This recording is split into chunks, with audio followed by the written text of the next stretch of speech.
by 99geek.ca, Andrew Geczy, and this is being recorded on Monday, February 8th, 2021 at 11:15 p.m. I apologize it's so late. I've been a bit of a mess. And this, I don't know why, but this final chapter of phase 2 of 99% Geek is driving me crazy, but I'm working at it. My goal in life has always been to write for television, but it's a goal I've had the luck so far in attaining.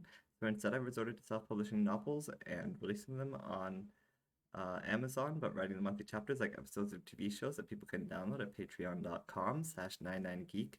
Every chapter is released in 4 parts, a teaser in 3 acts, and every month features a different book spanning both science fiction and fantasy and every genre in between.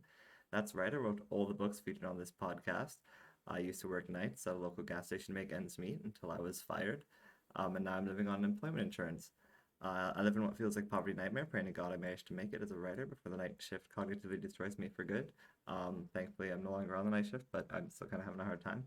I can feel it eating away at me, life, poverty, everything. Year after year, if I could only find an audience or an agent or help of any kind, but I have nothing, no backup, no support. I'm completely alone, pro bono, with nothing but my passion for telling stories, and thus I ask you not to judge me or my work, my production values too harshly. I'm doing the best I can with no money and no time. Tonight we'll be reading from Phase 2 of Season 1 of 99%. Well, lots of time they leave it. Oh well. Tonight we'll be reading from Phase 2 of Season 1 of 99% Geek, a chapter of a book entitled Dakotah Slade, Paranormal Detective. I have no idea what that noise was. Okay. Tonight we'll be reading from Phase 2 of Season 1 of 99% Geek, a chapter of a book entitled Dakotah Slade, Paranormal Detective. Remember, you can follow along at patreon.com/99geek. Chapters are somewhat standalone, but at least make sure you start on week 1 for the recap. This is week 1. This is chapter or episode number 5 of Dakotah Slade, Paranormal Detective, entitled Everybody Hurts Part 2. And we begin with week number 1. Previously on Dakotah Slade, Paranormal Detective. Dakotah Slade is a broken, lovelorn woman who has spent her life falling for the wrong kinds of men. Men who use her, dominate and abuse her, then leave her when they've had their fill. Her most recent failed relationship was with a dangerous man named Cale. Wallowing in her grief and self-pity, she spent months at her favorite bar on an alcoholic bender, spending what little money she had left, until one day her friend stepped into the bar and spontaneously combusted. Now she's teamed with similarly broken rookie detective Anderson Richards to get to the bottom of a new threat in their city of Mississauga, Ontario, Canada. Officer Sarah Warley, on the verge of being promoted to detective herself, was cut off from her promotion when Anderson was awarded it for revealing corruption in the 3rd Precinct. He was given the option to take her on as his partner, but after his first partner tortured him and left him for dead, he's been unable to trust again. You know how that is. Trying to redirect her frustration, Sarah has been busy working with Precinct 2 and helping Detective Jian deal with controlling the crime families in Mississauga. Anderson and Dakotah's investigation turned up that the victim had ingested some kind of glowing drug and were led to his dealer, a large man named Gareth. Together they were able to take him down and drag him back to the precinct where they got their brain trained to analyze drug samples, finding the pills to defy the laws of physics and share certain traits as a recently auctioned space rock bought by the mayor of the city. They visited the mayor, who gave them an unbelievable tale of magic, a once ancient force in the world long gone extinct, and a cult who want to bring it back. Returning to their prisoner, Gareth gave them the address of his supplier, and the duo went to investigate without any backup. They found the Tempest cult at the address, packing for a move. Anderson and Dakotah confronted the cultists and were caught in the building as it exploded around them. Sarah, with the help of the mayor and her magic powers, were able to free Anderson and Dakotah. Oh Lord. Oh no. Sorry. Editing on the fly here. Sarah, with the help of the mayor and her magic powers, were able to free Anderson and Dakotah. While buried, the two had shared stories about their past. Anderson coming clean about his past partner, the corrupt and toxic Rick Yeager, but Dakotah remaining cagey about her history with Cale. Upon getting free, Dakotah spotted Cale in the crowd and chased him to a rooftop where he kissed her before disappearing and leaving her behind in a mess. The next day, Anderson confronted Dakotah about her ex, and she finally explained her traumatic past, revealing drunkenly in an alley that she still had feelings for Cale. Meanwhile, across the city, Sarah and Detective Jian were surveilling the meet between the heads of all the gangs of the city when the meet was interrupted by Kale. He slaughtered everyone in the room with the help of a shooter across the street. A shooter with a sniper rifle capable of seeing and firing through solid objects. A shooter who is none other than Anderson Richards' old partner, Rick Yeager. This is Book 1, Chapter 5, Everybody Hurts, Part 2. Released on patreon.com/99geek for February 2021. And as Dakotah Slade always does, we start with a journal entry, I suppose, of sorts. A quote, a thing. We start with a thing. No matter how much we can try to distract ourselves from the pain with drink, drugs, or any number of discretions, no matter how much we try to hide from it behind our religions or our cults, be you Christian, Muslim, or Q, our escape from the pain can only ever be temporary. By putting off facing our agony, by setting it aside to deal with tomorrow, we allow it to grow stronger within us. We can never grow beyond our pain until we turn our back on our distractions, on our false comforts, and confront that which has power over us. Know it, accept it. Only then can we move forward. Only then can we become the master of our pain and not let it become the master of us. You know, Rick Yeager said, his eye pressed to the scope of his gun, this is better than porn. He was sitting on a motel bed in a small cramped motel room for two, peering through his sniper scope to spy on people in the adjoining rooms. Many were apparently having sex. Yeager gave off a gross, sort of rough giggle. Try not to break that, Kale muttered. Yeager turned towards Kale, threatening to point the gun at him, and Kale caught the rifle's barrel, lowering it to his lap. It's not a toy. That scope is worth more than you. Which wasn't exactly saying much. You think that's one of a kind? Yeager asked, putting the gun on the bed beside him. Though Kale was pretty sure the man was only in his 50s. He was overweight, with pepper gray hair and an ill-fitting Hawaiian shirt, all of which made him look more like a man in his 60s. He also had bad skin care, an obvious case of rosacea that flared up when he got too excited. He had bad skin care and an obvious case, which you can have rosacea while having great skin care, just for the record. That flared up when he got excited, and Kale was super glad that they'd gotten a big enough motel room with 2 beds. Yeager was a hard person to be in an enclosed space with. It's rare enough, Kale said, trying to ignore the man as he kept his back to him and stepped into the bathroom. He looked himself over in the mirror and made a sucking sound with his cheek. Like that. There was blood on his white sleeveless shirt, and he didn't have a spare. Where'd you get it? Yeager asked Kale. Kale frowned, and then joined his partner in the mail room. My associates, Kale said vaguely. When he had hired Rick Yeager for the job, he had been careful how much he revealed to the man about his robed friends. He knew how much they liked to keep things close to the chest. Then ask them for another one, Yeager grunted, stretching out on his bed and grabbing the remote. Make no mistake about our power dynamic, Kale explained to Yeager, sitting on the other bed impatiently and checking his phone again. No messages. My associates don't answer to me. So how long are we supposed to hide out here? Yeager asked, turning on the TV. I'm not exactly a low-profile type of guy, if you get my drift. On our top story tonight, said a black newsman on the TV, a massacre at a local nightclub. The victims are rumored to be crime bosses of all the major gangs, from the Killerfish crew all the way up to the Cyclops gang. The police have released pictures of the suspected shooters. As the man talked, pictures of Kale and Rick replaced his face on the screen.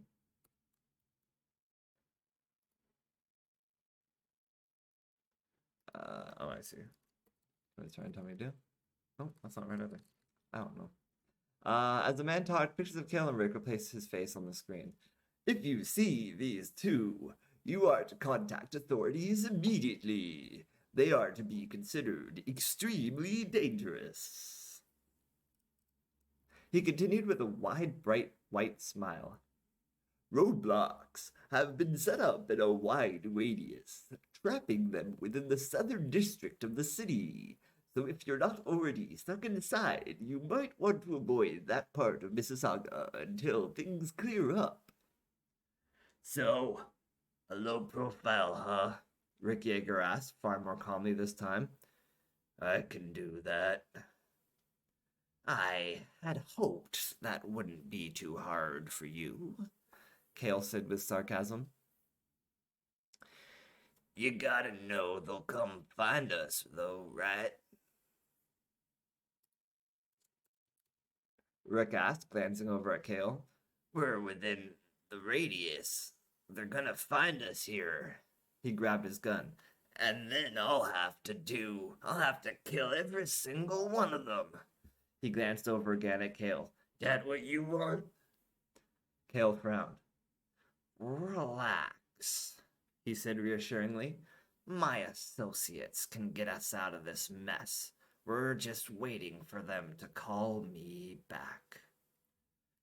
And what if they don't call us back? Yeager asked, unmuting the TV. In international news, violence broke out downtown New York City this morning when some kind of cult swarmed the streets in what I am to understand was a sort of street fighter brawl against a high school girl. The newscaster continued to speak as the footage shifted to aerial footage of the city. That didn't sound correct. As the picture on the screen shifted to aerial footage of the city, looking directly down on just off Times Square, where it seemed an Asian ninja was fighting off a number of robed men. Those your associates getting their ass kicked down there? Yeager asked Kale with a gruff laugh. Gonna be hard breaking us out of here when they're all locked up in jail. In prison. I think it's prison sounds better. When they're all locked up in prison. The footage shifted to an amateur on the ground angle.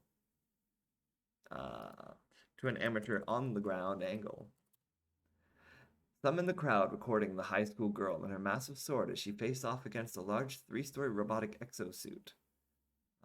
Some in the crowd recording with their phones. The high school girl and her massive sword as she faced off against a large 3-story robotic exosuit. For a moment, the girl looked at the screen, and the news footage froze. We've since confirmed that the girl, seen protecting bystanders, as well as the police, is none other than Rachel Lynn Smith, the high school girl who recently went on live TV and admitted to being a vampire. He continued to speak, the camera switching back to his smiling face. In the movie Watchmen, at one point they celebrate that the Superman is real and he is American.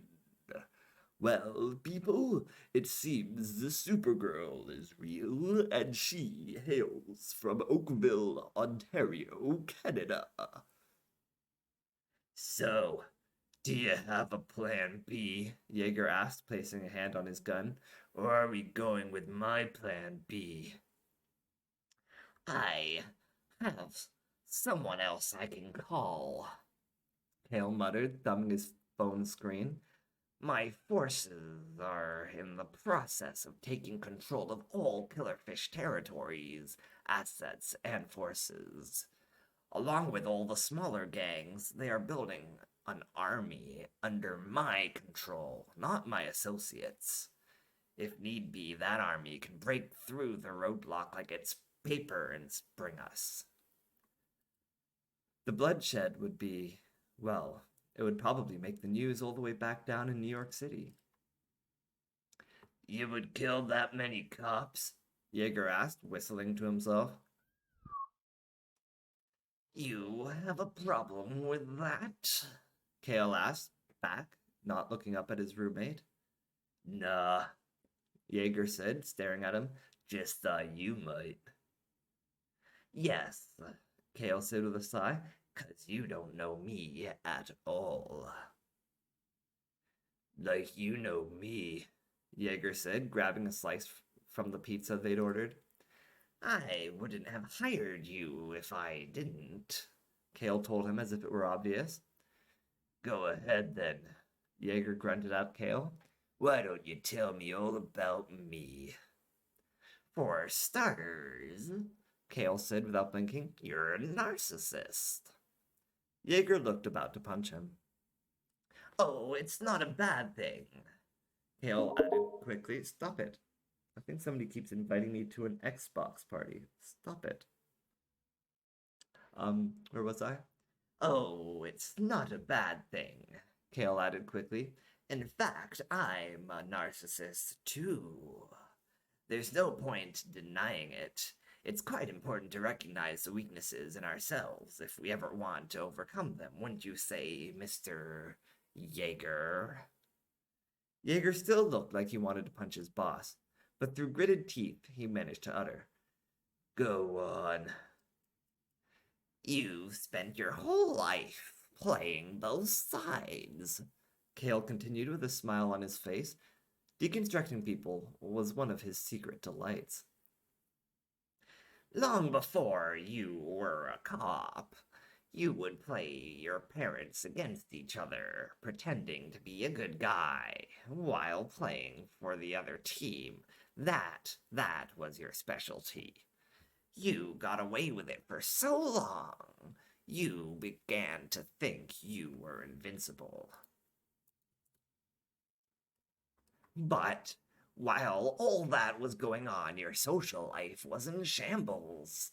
You never let anyone get close to you, never allowed people to see under your mask. Cold and distant. You pushed everyone away, so that when your game unraveled, and it always does, there was nothing else in your life to fall back to. Entering your twilight years, you are pathetic and alone, a drunken loser who has destroyed everything good in his life and become an empty husk of a man. You're weak, Kale finished, finally looking across the room at his roommate. Jaeger looked pale. Yeah, and how do you know all that? He asked, and Kale was a little impressed he didn't try to deny it. That was a good first step. Why do you even care? Knowledge is power, Kale said with a thin smile. And power is everything. Jaeger nodded, and Kale could almost see the man's gears turning. Okay there, big shot, the large man said, thinking he had something on Kale. Why'd you hire me if I'm so weak?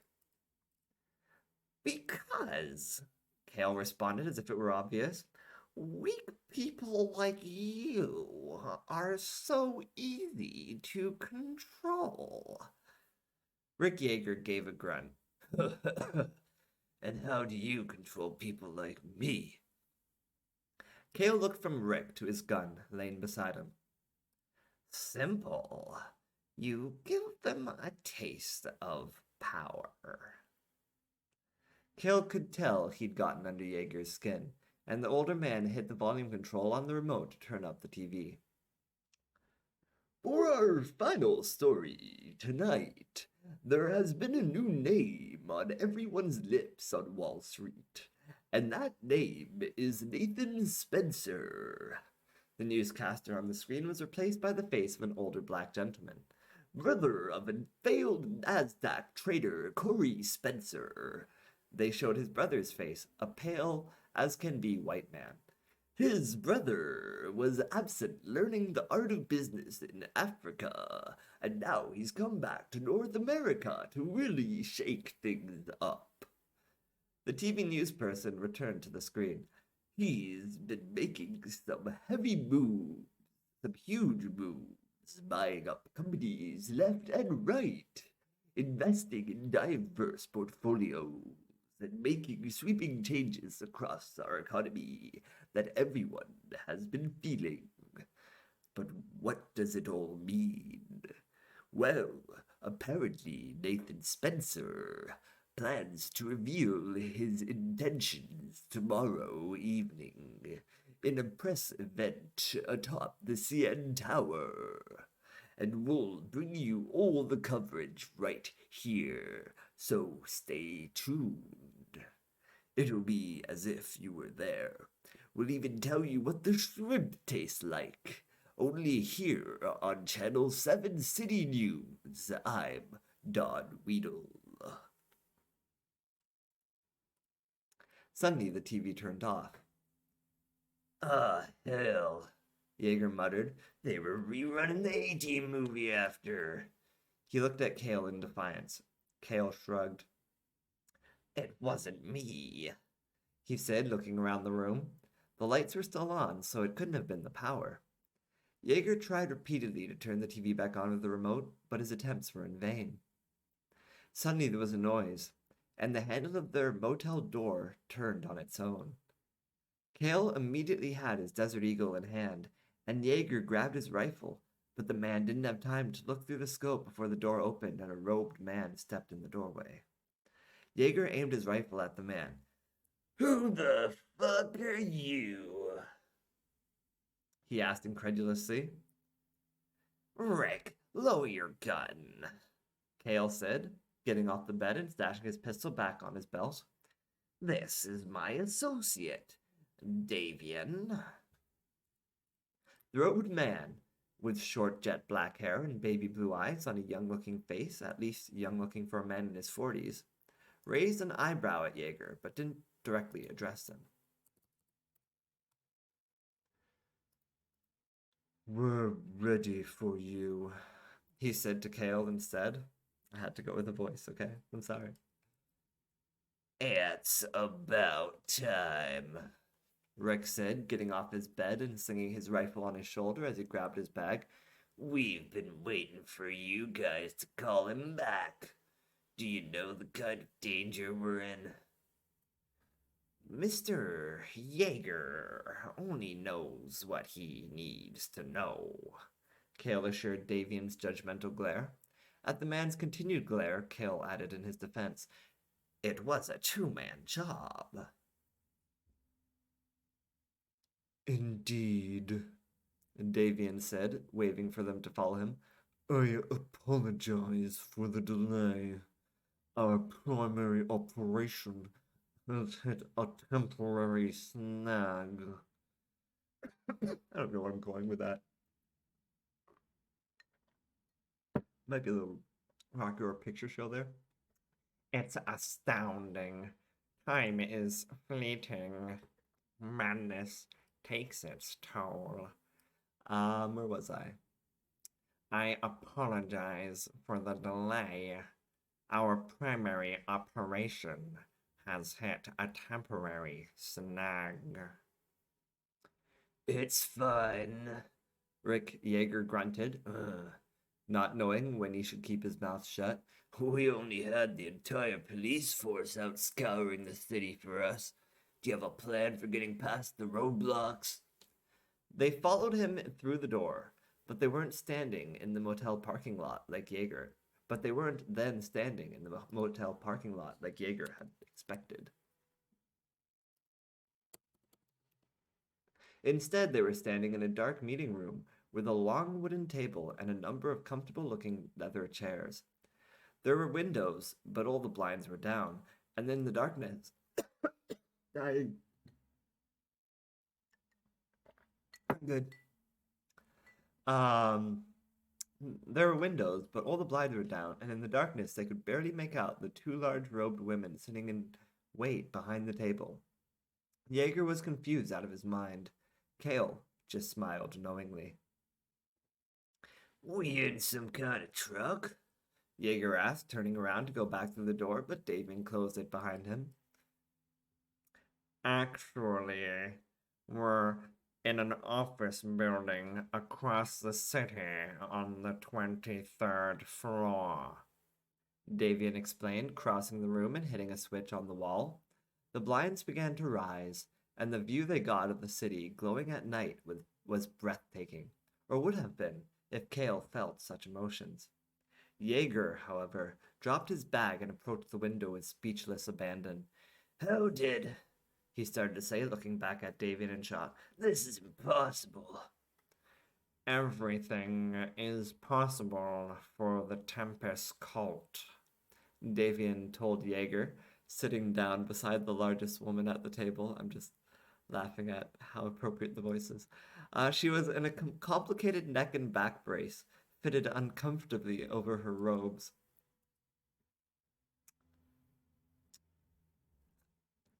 Except take out a single teenage girl, apparently, Kale said, kicking in the chair. Let me try that line again. Except take out a single teenage girl, apparently, Kale said, kicking the chair they'd expected him to sit in aside and leaning on the table instead. That was what you guys on the TV. That was you guys on the TV, right? That what happened to you? Let me try this whole line reading again. All right. One more time with feeling. Except take out a single teenage girl, apparently, Kale said, kicking the chair they'd expected him to sit in aside and leaning on the table instead. That was you guys on the TV, right? That what happened to you? He pointed at Patricia, the one in the neck and back brace. The woman grimaced. She threw me over a 3-story railing, Patricia explained angrily through gritted teeth. Not gritted out of anger, mind, so much as her inability to move her jaw due to her brace. A little advice to you. Don't piss off a vampire with raging teen hormones. Kale laughed. See, he said, pulling his pistol and placing it harmlessly on the table. Unlike you guys, I wouldn't piss off a vampire unless I knew I could kill her. He pointed his gun at the wall. Pow, pow. He made gun shooting sounds. I like noises. He made gun shooting noises as if he was blowing the vampire away. He laughed. The 3 cultists didn't seem amused. Good luck with that, Patricia said through gritted teeth. Hey, Jaeger yelled from the window, still gazing out in awe. I think I see our motel from here. You are far beyond our police's search radius, the second woman in the room said, Esther. She could have been Patricia's little sister, the two of them large, intimidating women with long brown hair. Patricia was just larger and more intimidating, usually.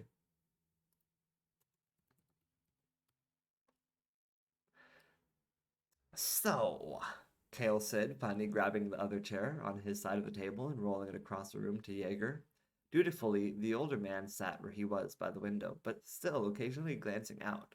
I added a but there. Sorry. Dutifully, the older man sat where he was by the window, still occasionally glancing out, but otherwise paying attention.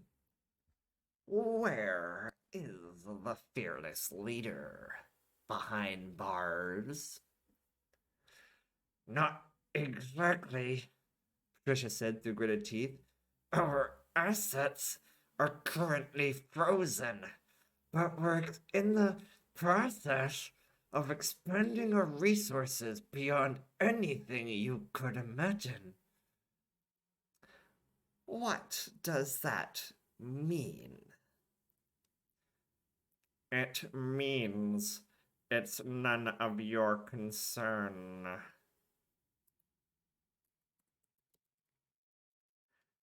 Davian interrupted. Was your mission a success?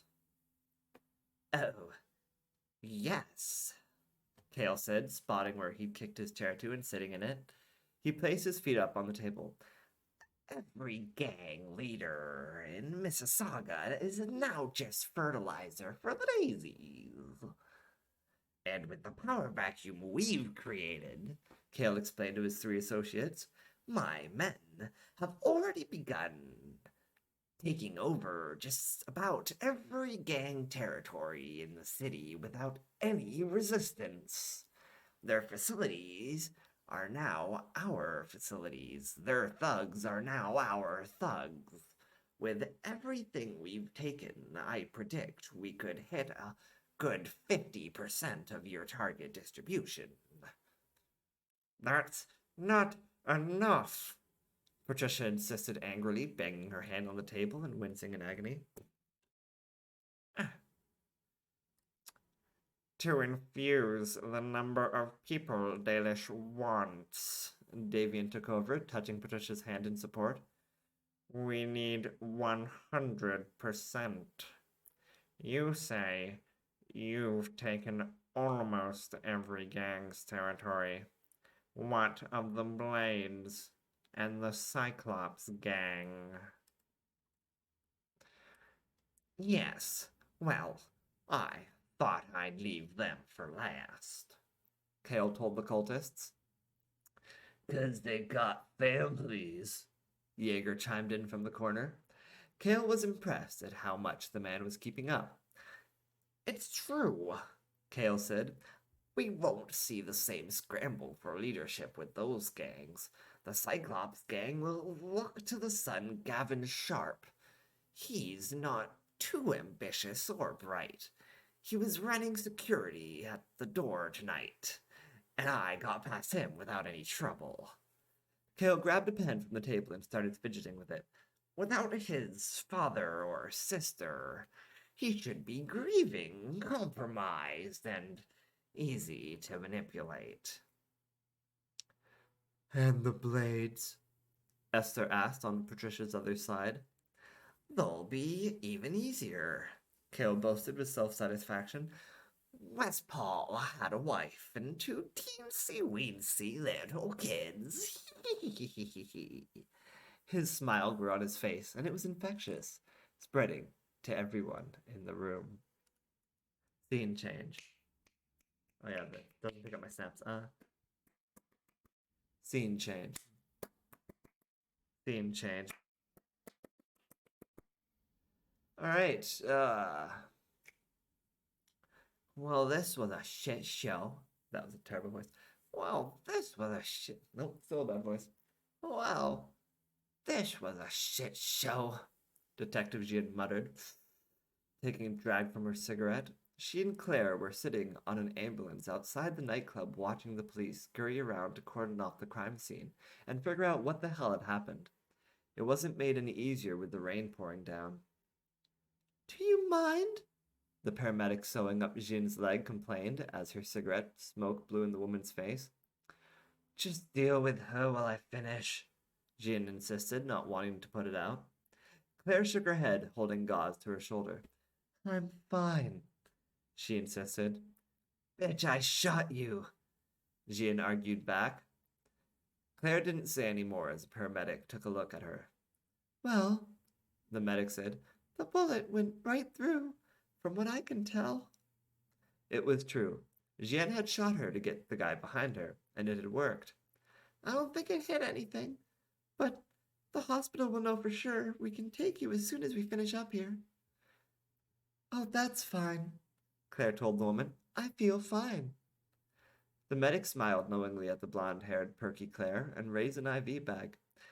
That's because we have you on 3% morphine. Police Chief Sue Harrington wheeled up in her wheelchair, staring at the line of police cars and the crew of officers at work.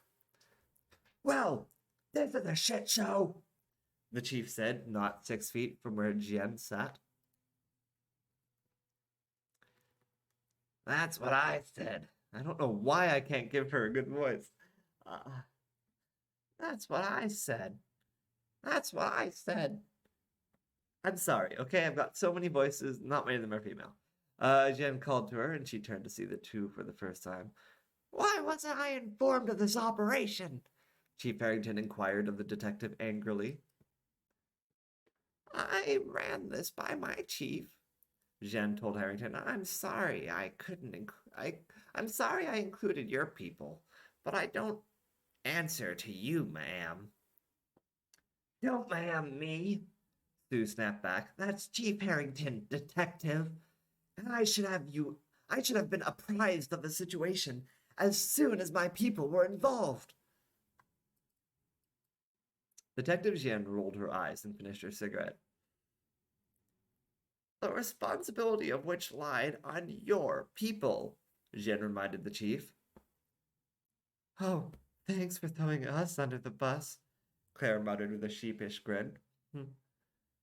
No one is blaming you, hun, Harrington said, turning her wheelchair to face the blonde rookie. Are you all right? Claire shrugged her shoulders dramatically. 3% morphine, she said, and gave another smile. The chief looked back at the detective. I don't know what that means. Chief. Sorry, I'm trying to line again. Chief, came the voice of a man in a suit at the police line. He flashed an officer his badge and was zipped through alongside a goth-looking civilian. We came as soon as we heard. Because the crime scene was so large, there had been an open call to any police on duty. Richards, Harrington said, judging the two of them. Where the hell have you two been? You smell like alcohol and Chinese food. Wow, the goth girl said, her jaw dropping. She's good. She's good. Wow, she's good. Detective Richards rolled his eyes.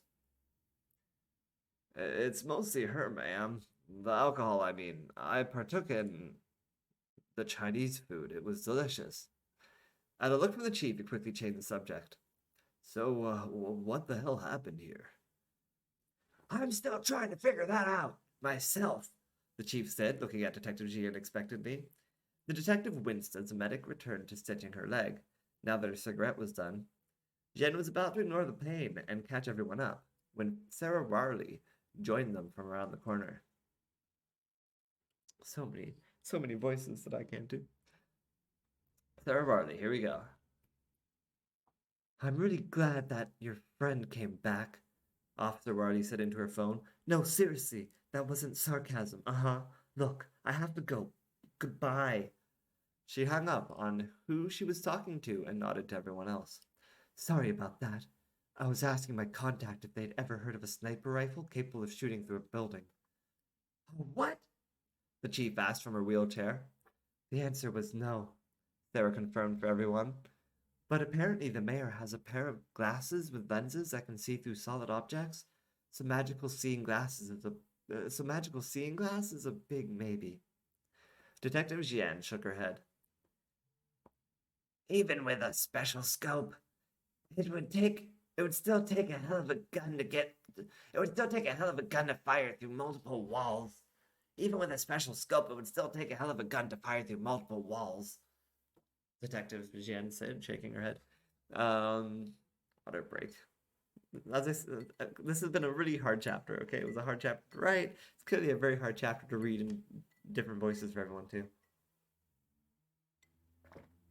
That's what happens when you have too many people in a scene at a time. Where was I? So Sarah talked to someone on the phone. Could have been magical glass. Detective Jian just kind of breezed past that, saying even special scope is still taking out the gun to fire through multiple walls. How about giving us a lowdown of what the hell you're talking about? Detective Richards asked, clearly frustration growing at his cluelessness. Yeah, his goth friend said, for those of us who arrived late at study hall. It was my operation, Detective Jian said, and while she spoke, Sarah pulled up the recorded footage of the event, much of which was still captured even though their equipment had been trashed. Pulled up footage of the event on her phone, much of which was still captured even though their equipment had been trashed. All right.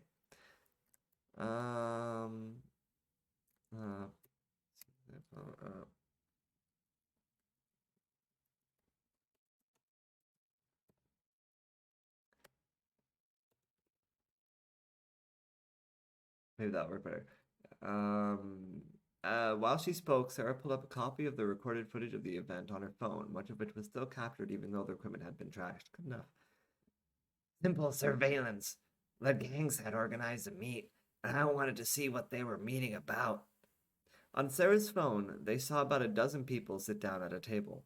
The man at the head of the table pulled out a bottle of glowing pills. That's our drug, Detective Richards said as they watched. Codenamed Rudolph by some customers.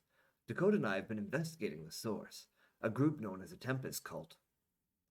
So the detective's goth friend had a name.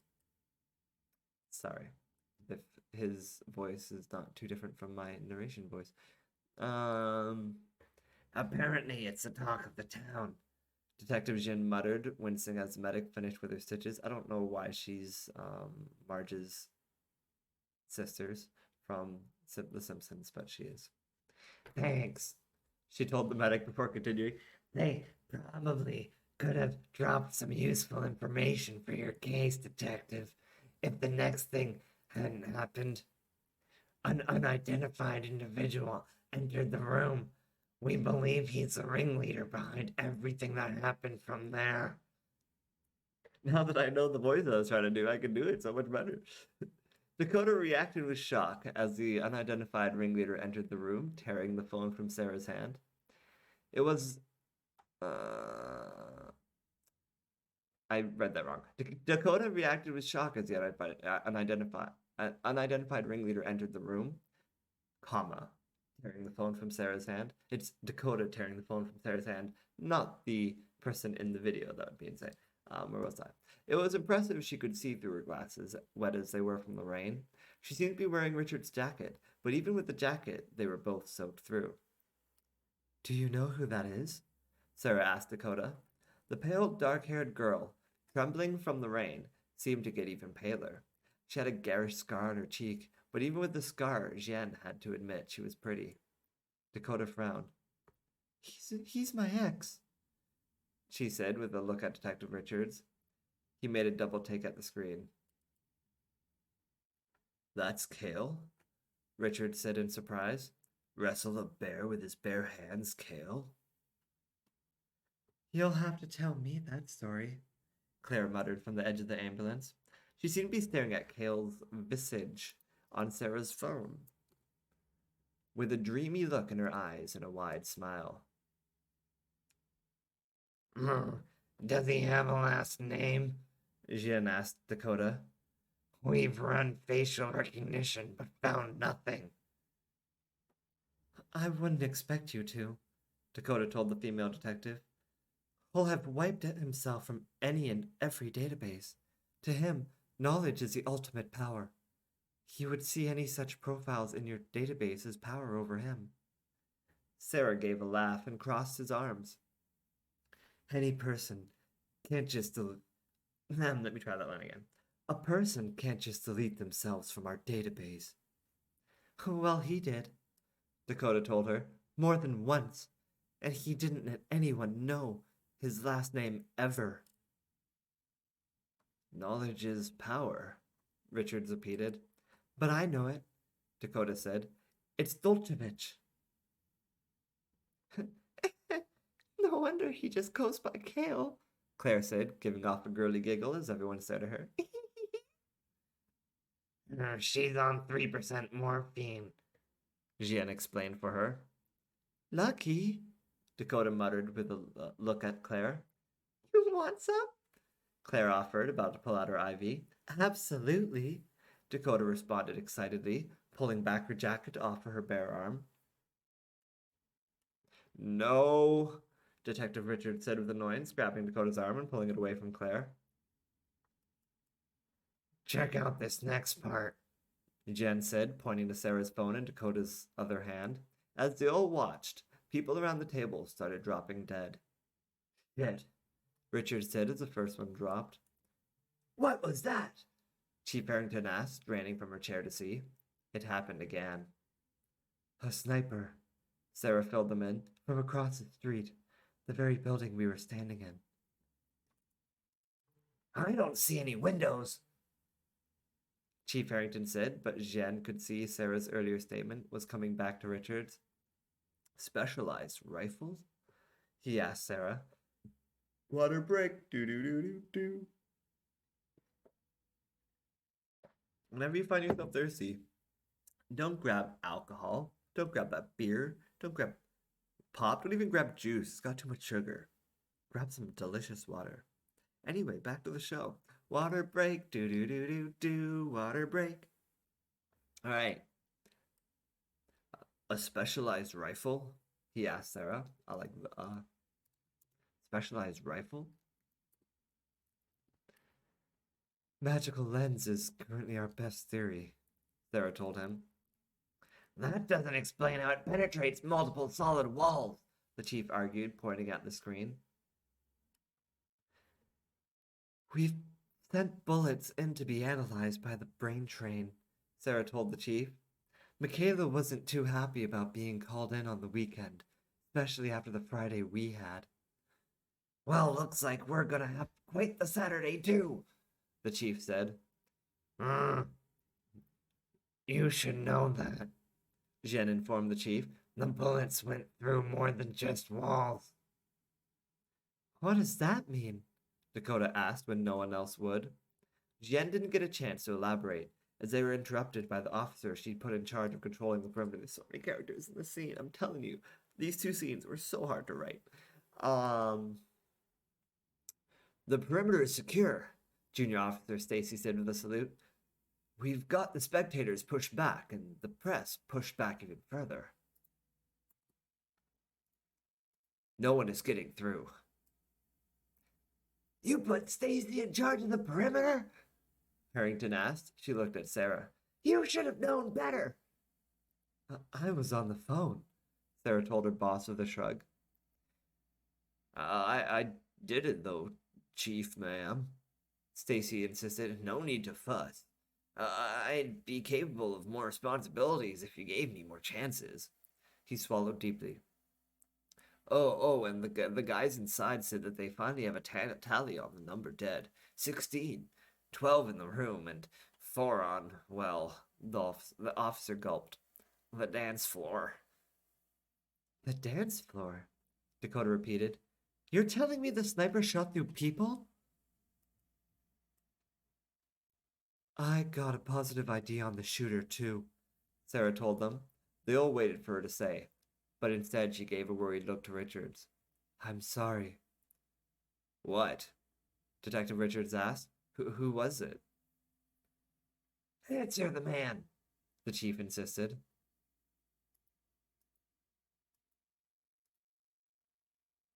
Oh, my word thing just froze, sorry. Answer the man, the chief insisted. It's...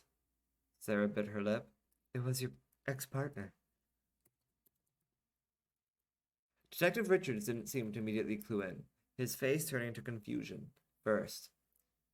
What do you... like, do you mean Rick Yeager? Dakotah's jaw dropped. You guys never caught him? She asked in shock. What did he do? Hide in an alley until his stars stopped flashing? Claire let off a laugh. I played Grand Theft Auto. Dakotah pointed at Claire. She's cool. I like her. Who is she? She's high, Richards corrected her. Dakotah nodded. Yeah, the goth said. That's why she's cool.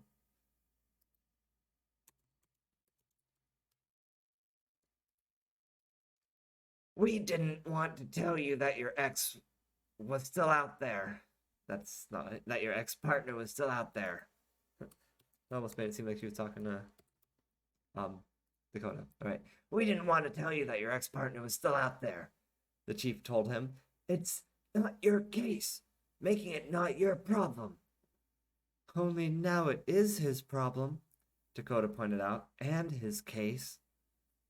Actually, it's my case now, Sarah said, her arms still crossed.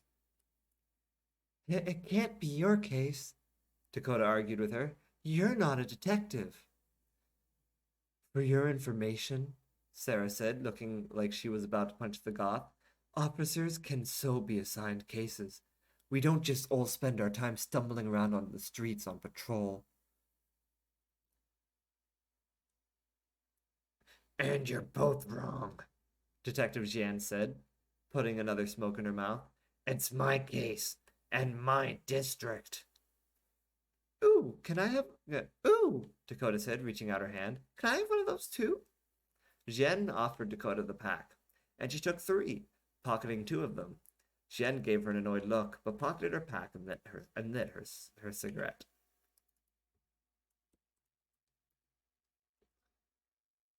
Well, nope, that sounded too much like Jian. Well, your chief isn't here, and you're injured, Harrington told her. Your primary duty now is to ride that ambulance to the hospital. I've been stitched up, Jian argued. I'm fine. From somewhere inside the nightclub, there was a yell. We've got a live one in here. Jian scrunched up her face in confusion. I thought you cleared out everyone but the bodies, she asked Stacy. Stacy muttered, scratching his head. I thought we did. I should go, the medic said, grabbing a stretcher as Jen and the chief got out of the way. She's been shot, someone inside yelled, and the medic quickened her pace through the doors. Jen hobbled towards the entrance, the others following behind her, all but Claire, who stayed tethered to her IV. You shouldn't be on your feet, Chief Harrington told Jen. Jen waved her away. I'm fine, she said. I have to see who survived. Before she could even get to the entrance, the medic was already coming back through, and there was a woman on the stretcher, a blonde one. Ilyana! A man cried, bursting through the perimeter and rushing to the stretcher's side. My sister! What did they do to you, Ilyana? The man was in his 30s, well dressed in a suit, though it was a little tight for him and the sleeves were rolled up. He also looked like he'd been sweating despite the cold night rain. What happened to the perimeter being secure? Jen looked at Stacy with a dirty look. Stacy just smiled sheepishly.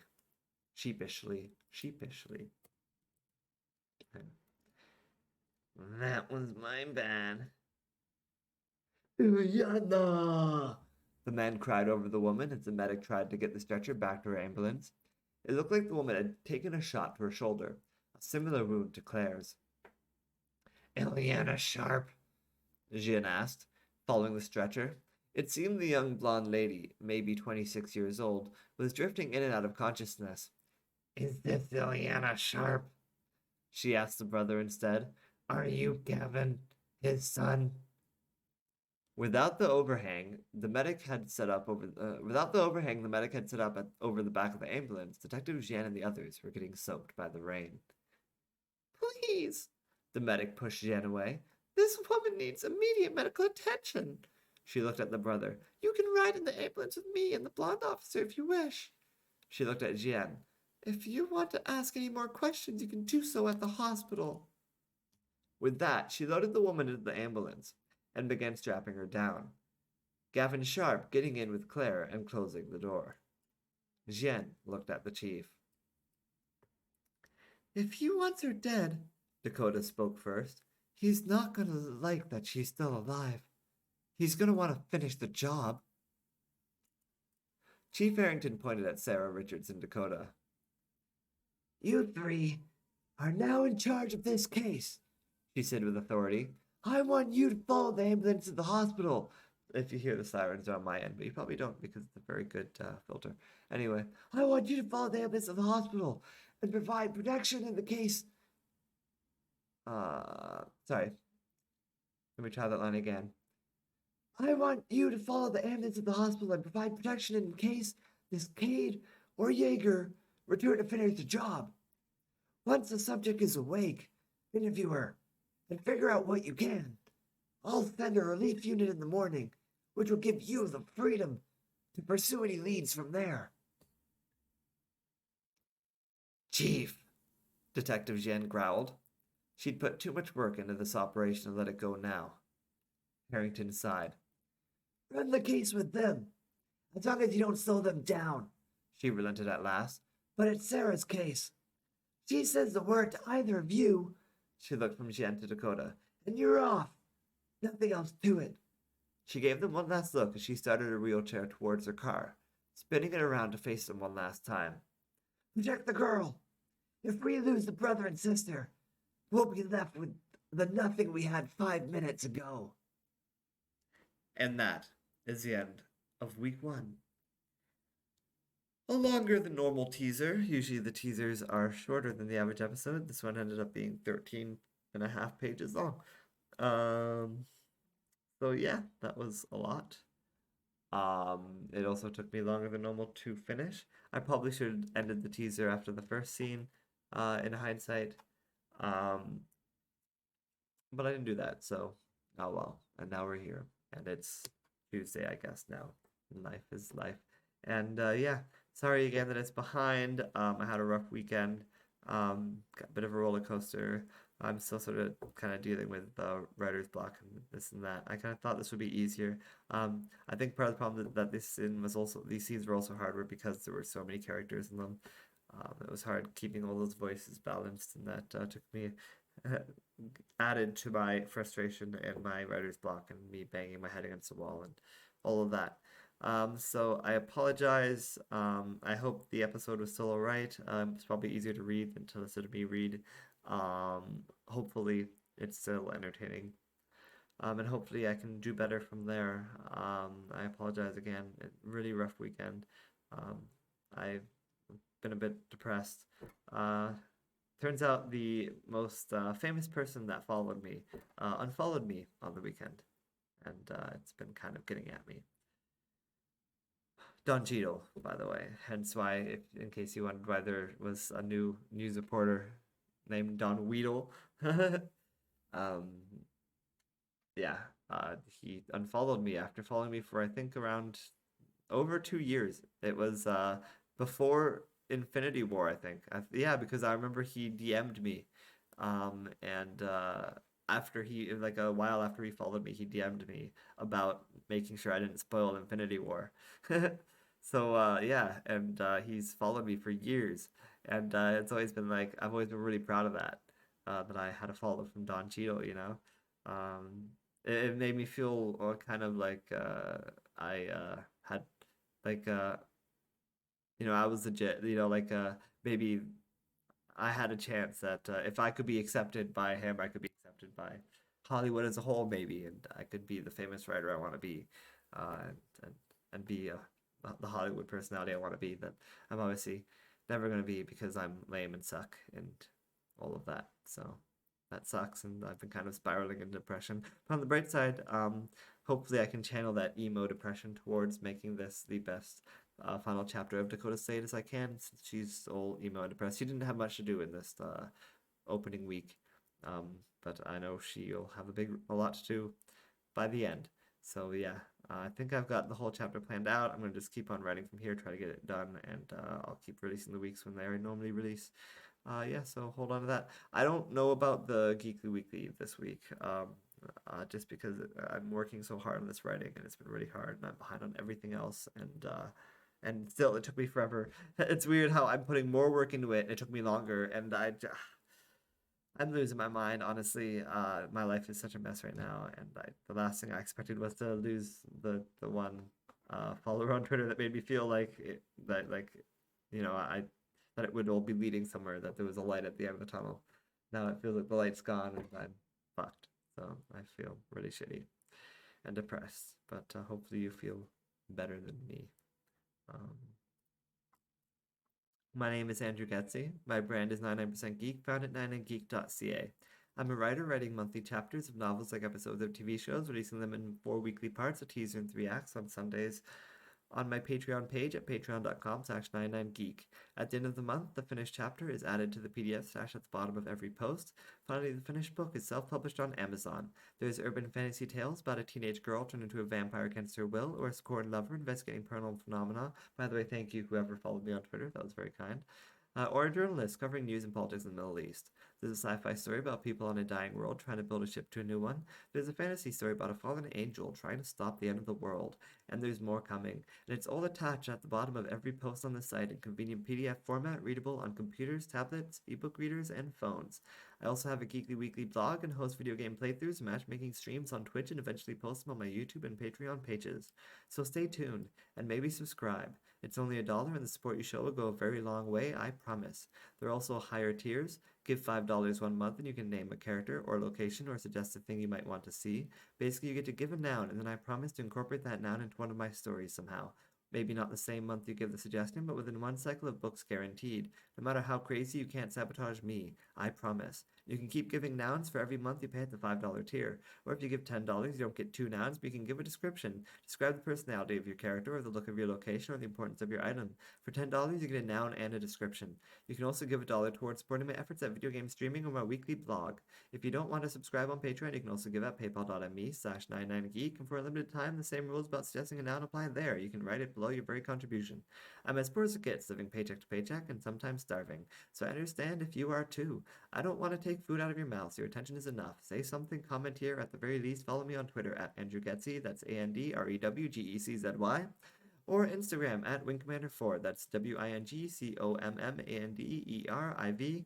That's also my gamertag. You can add me on Xbox, PlayStation 4, Steam, anything like that. If you do add me on Xbox, don't just send me random party invites. Send me a message. Let me know why you're sending me a party invite before you send me a party invite. That'd be nice. Whoever that guy was who kept interrupting my recording. Anyway, finally, you can email me at aldon@gmail.com. That's ALDON@gmail.com. Seriously, do one of these things. I would really love the support. I could need it right now. I've been super depressed. So yeah, live long and prosper. May the force be with you. Long live Marceline, the Vampire Queen. We are the 99% Geek.